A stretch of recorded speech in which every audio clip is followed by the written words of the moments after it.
3 pieces of evidence, 3 silences. David Payne was too close to everything, and yet he escaped all the questions. Today we will reveal the evidence he could never explain, and perhaps understand why time stopped for him that night. You open a random drawer and there it is, that old clock, stopped at 9:05 p.m. A forgotten object covered in dust, but carrying a precise moment in time. The moment everything froze. This small scene sums up what happened the night Madeleine McCann disappeared. Now imagine, one of the adults present that night was as close as that clock. That man saw the hands stop, and his presence was never questioned as it should have been. His name is David Payne. But there's something even more unsettling. There are 3 concrete pieces of evidence directly tied to his name. 3 items that appear in the case files, in the records, and in the eyes of those who followed the case, and that he has never, ever explained. Can you feel that void? It's a silent tension, like the clock that insists on remaining mute. Paolo, a neighbor, remembers that hour and says he was there, but he never said more than he needed to. The investigators pause, type, file, move on, and that clock remains stopped. It's not a mistake of time. It's the choice of someone avoiding answers, not to soothe doubt, but to freeze it. And when the question screaming in every one of those documents never finds a voice, that silence isn't a lack of information. It's a barrier that stops time from moving forward. And if you really pay attention, you'll notice that absence weighing heavier than any words that could have been spoken. Think about how many families lived every second of that night as an eternity. Madeleine vanished, and with her the normal rhythm of an entire life broke. But if the clock stopped for a child, it also stopped for those who remained motionless like Payne. There's something cruel in this. The echoes of unasked questions, unanswered responses, and anguish kept in silence. And silence hurts. It carries the weight of absence, the weight of what wasn't said. It's not just about a girl's disappearance, it's about how, by not asking, we choose to ignore. We allow time to remain still, for some, stagnant, for others, convenient. Each of us has experienced this. Situations where we prefer to stay silent and pretend nothing happened. But in this case, Payne's silence is more than silence. It's a gesture that echoes in the void of the investigations. Today, we're going to open that dusty drawer and take out the clock. We're going to look at the 3 pieces of evidence that remain unexplained. And more than that, understand why this silence is so unsettling. If you want to make time move again, subscribe and let's dive in. Because what comes next might change everything. That night didn't end when Madeleine's parents returned and realized she was no longer there. It ended much earlier, at an exact moment, as if someone pressed pause, and David Payne was inside that moment. He wasn't a stranger, he was one of the closest, a close friend of the McCanns, a travel companion, a figure present at every dinner. And yet, no one ever pressed him hard enough. His name appears in the files, in the testimonies, in fragmented memories, but always in a way that's almost gentle, as if his presence were too delicate to be touched, as if there were an invisible bubble around every question that should have confronted him and was never asked. He was there, documents and witnesses repeat.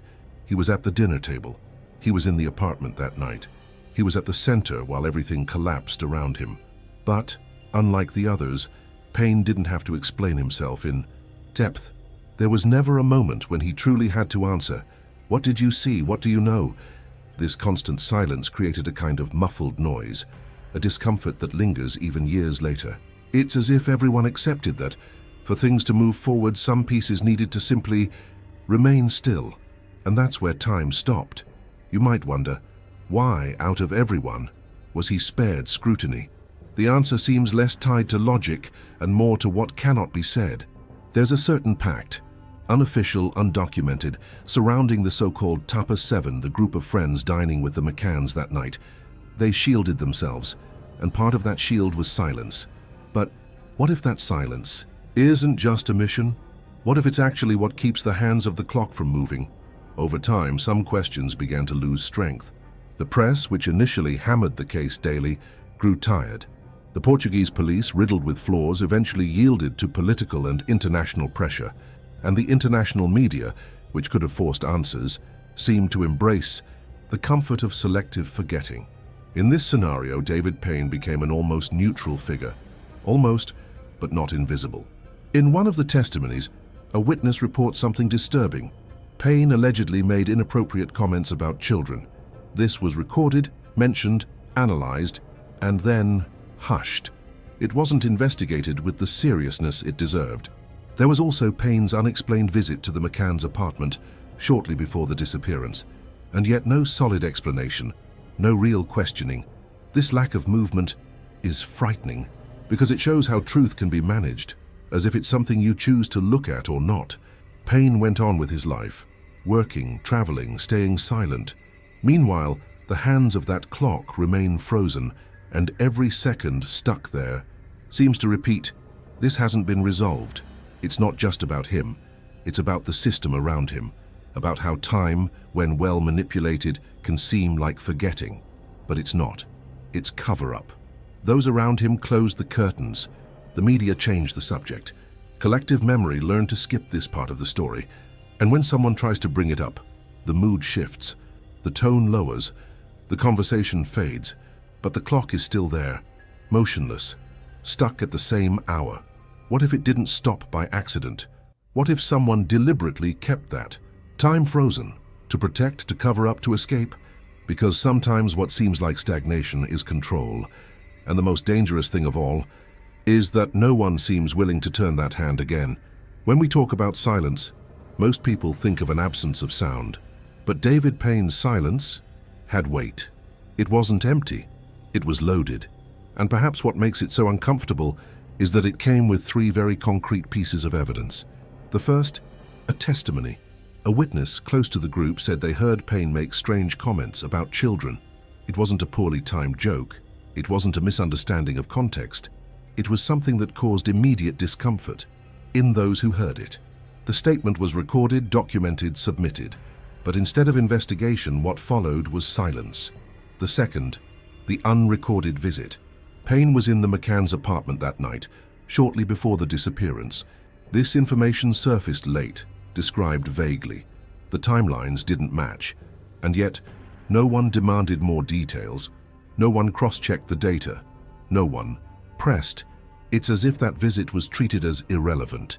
The third, his own statements. At different times, David changed the order of events, altered simple statements, presented contradictions that any experienced investigator would have spotted, but nothing happened. No re-interview, no reenactment. Three pieces of evidence, three opportunities to move the hand of time. And yet, the clock remained stopped. The reaction? A kind of numbness, as if the entire system chose not to feel anything. And that anesthesia is what's most frightening, because when a case involves a child's disappearance, there should be no room for anesthesia. It's not that these pieces of evidence vanished, they're still there in the files, in the pages of the reports, but they were silenced, as if the paper itself learned to stay quiet. There are cases where silence protects the victim's pain, but there are others where silence protects the aggressor. The discomfort begins when we realize that this might be one of those cases. Have you ever heard of JonBenet Ramsey? Another child, another disappearance, another silence that lasted decades. There too were inconsistencies, family members who refused to cooperate, evidence that vanished, and in the end, the feeling that the truth was never truly welcome, only tolerated, as long as it stayed far from the surface. The case of Payne carries that same stench, a silence that isn't peace, it's prevention. It's not an absence of speech, it's strategy. It's like a blanket carefully spread over a truth that's still moving. And here's the conflict. What do you do when evidence exists but no one demands answers? When the system that should seek justice pretends not to see? The answer isn't easy, because digging into this evidence doesn't just affect Payne. It affects friends, reputations, careers, and maybe that's exactly why no one wanted to touch it. But there's an uncomfortable truth we can't ignore. Silence only works when no one challenges it. When everyone agrees to pretend it doesn't matter anymore, that it's over, that it's done, but it's not. And that's where everything changes. Because maybe we've been looking at it wrong. Maybe the evidence was never ignored. Maybe it was silenced. And at that moment, the weight shifts. It's no longer Payne at the center of the question. It's us who accept this stopped clock. It's strange how certain truths only hurt when they fall into silence, as if the real impact doesn't come from the information, but from the void around it. And if you've made it this far, maybe you're starting to feel what many, even if just for a second. The question is, who will have the courage to turn time again? Have you ever noticed how some clocks stop without breaking? They just stop, and they stay there, silent, as if they're still part of the environment. No one takes them off the wall, no one throws them away, because deep down they're not there to show the time. They're there to remind you of when it stopped. That's what happened with David Payne's story. For years, those 3 pieces of evidence sat on paper, and on paper they seemed harmless. A strange testimony here, a poorly explained visit. There, a small contradiction in a statement. Individually, they seemed like noise. Together, they were an alarm. But no one wanted to hear it. The lack of explanation became routine. It's normal, they said. He already said everything he knows. But when you put the pieces together, what's left isn't normal. It's convenient. And maybe that's the true face of impunity. When silence isn't a consequence, it's a choice. The people around saw, they knew, but they didn't ask. They didn't want to disturb. And Payne, he moved on, kept his life, his job, his clean name, the memory, though didn't move on, because memory doesn't move when there's no answer. That's why even after so many years, the clock is still stopped on that night. Someone, more than one someone, needed to say, this isn't enough. They needed to look at the inconsistencies, the gaps, and say, something's missing here. But what happened was the opposite. Everyone looked and chose to look away, and then comes the wait. Because when justice doesn't happen, we learn to live with the void. But living with it isn't forgetting. It's pretending time has passed, when in truth it's stuck in the moment no one had the courage to ask again. In a world where unexplained evidence can be shelved, the problem isn't pain anymore. The problem is us. Time doesn't heal a silenced wound. It just disguises it. From afar, it looks like a scar, but underneath it's still bleeding, and the truth is this isn't just about one case. It's about the way we choose not to see.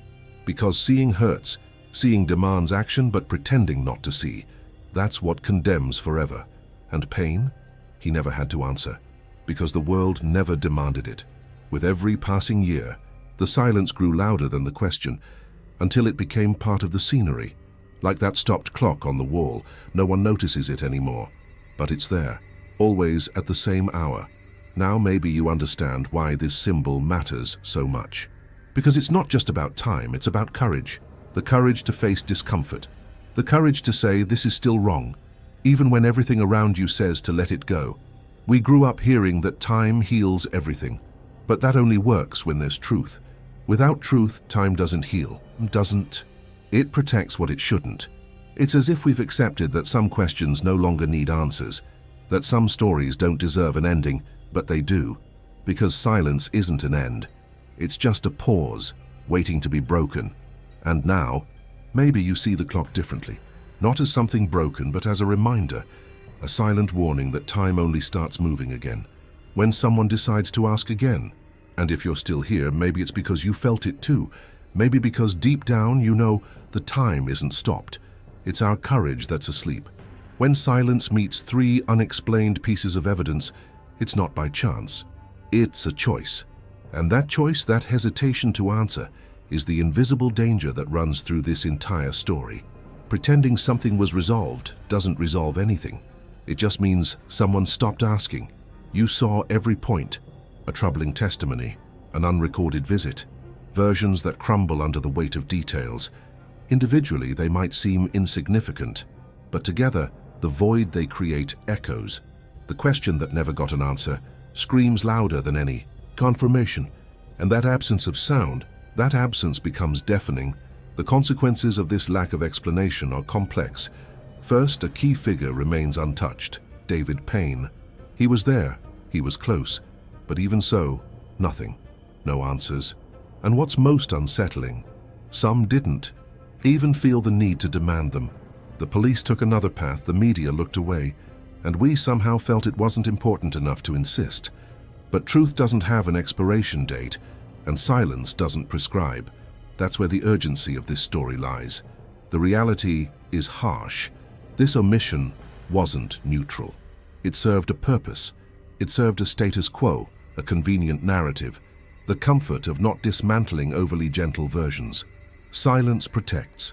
It protects men in social positions, eases collective discomfort, but it also erases clues, dilutes responsibilities, leaves questions shapeless.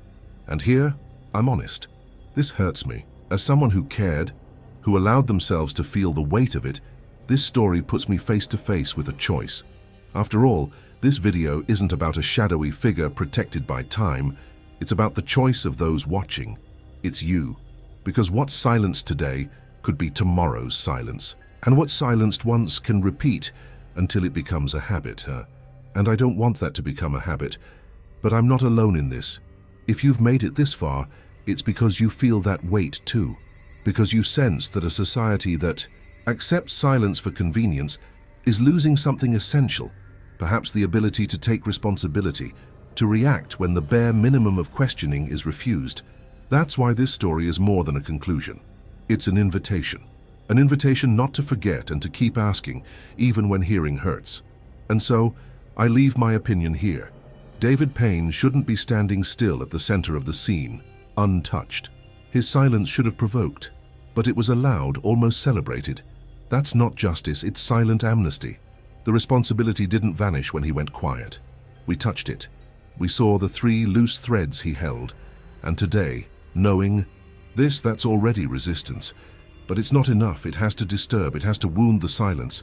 What we need now is action. Not impulsive journalistic action, but persistent action. Because truth dissolves in haste but endures in persistence. The persistence to ask again. To not let the clock stay stopped. To push the hand, even if slowly, even if it hurts. And that's where the next step comes in. In the next video, we'll continue this path, because there's another person in this story who also avoided explanation, another figure who remained comfortable in silence, and perhaps carries even more troubling evidence. Evidence that could rewrite the narrative if someone dared to ask again. I know the curiosity is already pulsing inside you. Know why? Because the wound hasn't healed. If you've made it this far, it's because you feel there's still so much missing. So subscribe to the channel, not for the sake of gaining subscribers, but to build a space where silence has no place, where persistent questioning is normal, and discomfort is the fuel for seeking answers. And if this series touched you, tell me. Comment with a simple but meaningful phrase, "I am courage."